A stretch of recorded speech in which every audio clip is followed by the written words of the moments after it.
My name's Colin, this is Mr. Fence Tools, and I got a really cool tool for you here today.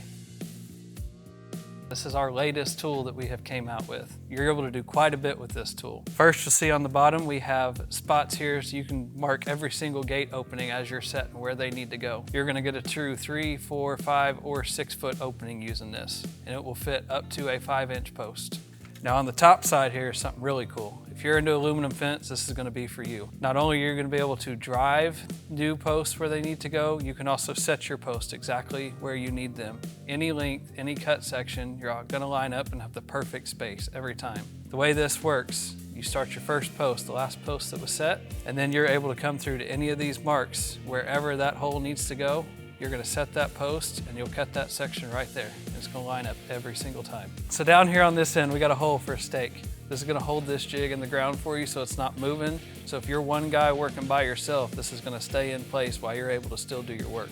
So on this end of the jig, this is your starting side. What we have here, is where your first post goes for setting the gate opening, latch or hinge side. And then on aluminum fence, this is where your last set aluminum post goes. You will always work from left to right off of this jig. If you want to change the way your fence company installs fence, check out MrFenceTools.com today. All right guys, let's talk about how we do equal sections when they are not full sections. We're going to shorten these sections up to make this radius look better. They're going to be approximately 4 foot. We're using the SpaceX tool here. I'm going to pick the notch that's closest to the 4 foot mark.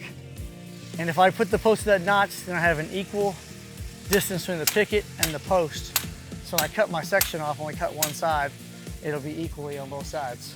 So as I move around, I'll do the same thing, find the notch closest to that flag, find the notch closest to that flag, and so on.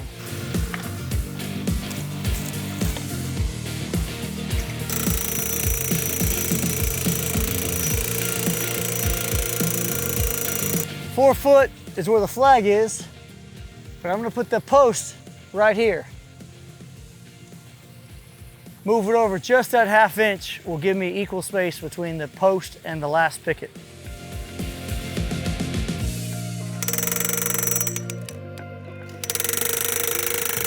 Now we got a 4 foot gate here. So we're gonna use the 4 foot gate spacer. Put the post right there, it's gonna leave me with a 4 foot gate opening. Exactly. One quick tip I want to show you guys. This spacing jig is made for a 4 foot opening. We have to sleeve this post and this post with an 065 aluminum post. So we need to be about a 1/4 inch strong away from the jig. If you look down here at this gap right here, you'll see it's about a 1/4 inch away. And that's because I got to leave room for both posts to fit on top of that, on top of these posts.